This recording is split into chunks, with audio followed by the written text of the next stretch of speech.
Hello everyone, greetings from Komnas Perempuan. Hope everyone here are in a good condition and healthy. Thanks for Child Rights Coalition Asia and UNICEF for inviting Komnas Perempuan to discuss and share experience on international mechanism on reporting, particularly for child rights. I'd like to start my presentation from the Her Story of Komnas Perempuan as an introduction. So this is only an overview since the Komnas Perempuan actually established in 1998 as a response to the May riot tragedy. So we have a presidential decree as a basis of our independent body, Presidential Decree number 181, 1998, and then renewed through the Presidential Decree on 95 in 2005. Our legal framework, its constitution, CEDAW, CAT, and other relevant national law and international human rights instruments. And we have also accountability principles to annual and end-term reports are submitted to President. So that's the accountability, and monitor also the public finance monitoring body since we use the state budget, and also often assign independent evaluators to review its works. The second slide, talking about our task, promoting public awareness, conducting research, review relevant law and regulations, monitoring fact findings and reporting, providing input and recommendation to executive, legislative, and judicial branches of the government, developing regional and international cooperation. And we have 15 commissioners. 2 of them are disabilities person.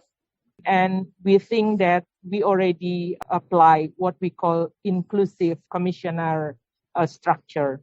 Talking about the way of working of Komnas Perempuan, we work alongside partner organizations at local, regional, national, and international level.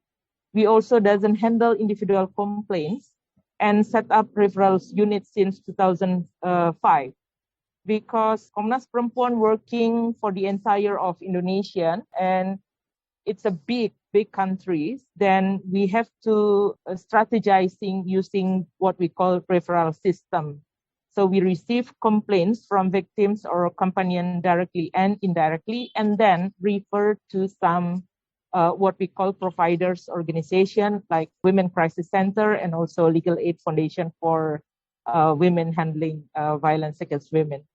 And also we support advocacy mechanism in addressing complaints of violence against women. This is something what we do through CEDAW reporting, because I think that's a mandate for Komnas Perempuan as well. Now we are going to the learning experiences since Komnas Perempuan as a national human rights or women rights institution has a mandate to using what we call CEDAW based on Undang-Undang or Law number 7, 1984 as what we call women machinery. We think that we can also work together with ministries or other relevant government. The consequences, as we know, ratification of CEDAW required the state party to apply CEDAW principles and integrate it into national law and prepare periodic reports to CEDAW committee. And the presence of Komnas Perempuan to eliminate the violence against women and promotion of human rights, kind of indicator of CEDAW implementation by the state. The CEDAW periodic report includes the development implementation progress of 16 substantive issues contained in the convention. So we are struggling to find out the data and information for 16 substantive issues. This is not easy. Some challenges actually and obstacles were facing during the report preparation. But later on, I will explain that based on our connection and also close relationship or networking with CSO, it becomes more easier actually to develop the report as a response to government. After we send the report, the committee CEDAW make a list of issues that will be responded by the Indonesian government based on some recommendation, because we also put the recommendation to the report, or critical question, because it is important for the committee CEDAW to be like, the institution who can question directly to the government regarding some critical issues. The accountability and transparency of Komnas Perempuan actually based on the CEDAW, because CEDAW is the basic to act. Then based on the accountability and transparency, we start from the monitoring and also the process of reporting mandate. And we delivered in writing to the president and also invited the independent periodic evaluation. I'm talking about how the Komnas Perempuan actually start to prepare the report, start from the monitoring, because we have what we call subcommission of monitoring. This subcommission actually have a job or a task to monitor all the violence against women cases, and also ask to some institution or organization send their data, and then we can generate or analyze using the helicopter view or in using the microanalysis to understand the trend of violence against women in Indonesia every year. So we have, particularly, we have more than 1,000 data, various organizations and institutions. Then we documented gender-based violence cases for women and girls, and then published to public as a reference to reform the law and policies. For example, the bill on sexual violence. So every year we produce or we publish what we call yearly report on violence against women in Indonesia. We also develop a method of documentation. We use right now, because the pandemic, we use a questionnaire or a Google form to ask the data from some organization entire of Indonesia.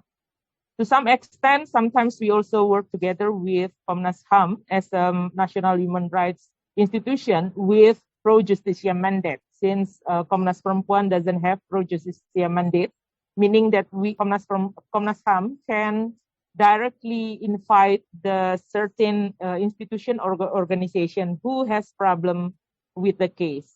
I'm talking about the challenge. The first challenge and directly hit us actually is about the pandemic, because it is important for us to understand that pandemic has changed all the methods, including the method of communication between one to another one. The same thing, the same method actually has been used by Komnas Perempuan, but it's ineffective, since Komnas Perempuan sometimes do what we call offline FGD or offline discussion, with some relevant organization or ministry or institution. Now we use online FGD or online discussion that sometimes is not really ineffective, it's not really effective, or cannot be used fully due to the bad connection. For example, if we have FGD with Eastern Indonesia, with a bad connection, with limited access to technology, for example, then we cannot directly get all data and information. Then we use actually the CSO report to complete the data and information, or provide the key question to be answered in PowerPoint if they want to present.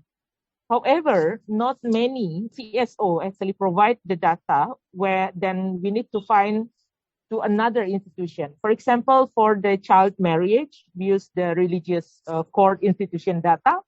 in order to add or complete our analysis.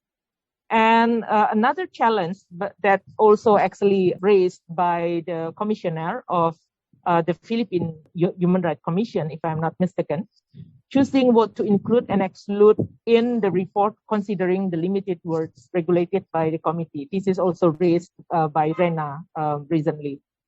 And also, we internally have challenge in terms of the administration or formal administration of UN system itself, in which that the formal administration requires the Komnas Perempuan present their response under national or through National Human Rights Commission that has a accreditation in mechanism and UN system. This is something like a formal regulation provided by the UN system.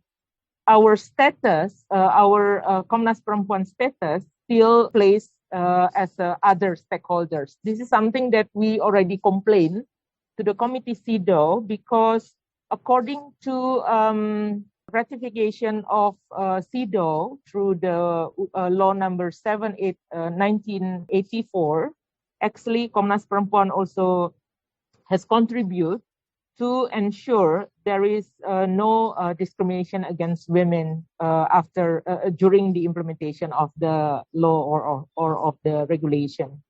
So this is something that we need to advocate.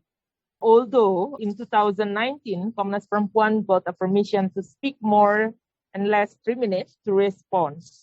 But however, Komnas Perempuan in 2021 actually has to again complain to committee, since they are really tightly asked Komnas Perempuan to talk through the Komnas HAM and 80th CEDAW Assembly on 25th October 2021.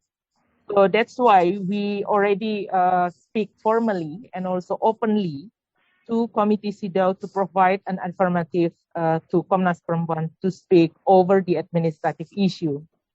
And also through National Commission on Human Rights, we also state the urgent action of CEDAW Committee to take leadership in acknowledging the contribution and strategic position of Komnas Perempuan in UN decision-making process. I think among the countries, Komnas Perempuan actually has a special position, since sometimes we understand that some data used by other organization or institution or even the government, both legislative or also executive and judicative, and they believe that this is a reliable data provided by Komnas Perempuan. I think that contribution should be acknowledged and put Komnas Perempuan into the strategic position.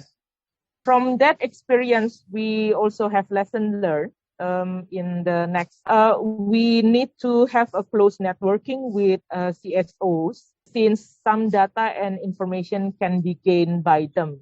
This is something that we put into our high consideration, particularly of the child rights organization, since the issue of child marriage, for example, has been raised, I think, significantly during the pandemic. We found out that almost 70% of child has been experienced child marriage during the pandemic. This is something that we already flagging to Ministry of Women Empowerment and Child Protection. And we also need to have a good relationship with certain ministries, particularly the most relevant one, to confirm or verify the government data. This is something that we do during the process of report. Sometimes we invite some ministries, but on contrary, the ministry also invite Komnas Perempuan to provide information and data. And during that consultation meeting, we can actually confirm and also verify data that already provided by the government. In my opinion, this is a very effective one because, for example, when we ask about Papua, for example, not all the ministry aware of cases happen towards the women human rights defender, or also the issue of virginity test in military or police officer or organization. So this is something that can be, checked and rechecked and confirmed or verified in formal independent organizations toward the government. And also we need to close relationship with Komnas HAM to support KP's position, considering the tight bureaucracy of UN system and mechanism. This is something also we aware that Komnas HAM has already support Komnas Perempuan in the CEDAW assembly. And also another lesson learned, and this is something probably very contemporary or very contextual, is the pandemic that to some extent drive the utilization of various methods to get more information and data, particularly from the grassroots. Although some challenges and obstacles has been experienced by us, but we don't have any other method unless when the data of pandemic of COVID-19 has been declined, then we can go directly to the grassroots. But if not, we still use the online system to get some data and information. I think that's all our presentation. Thank you.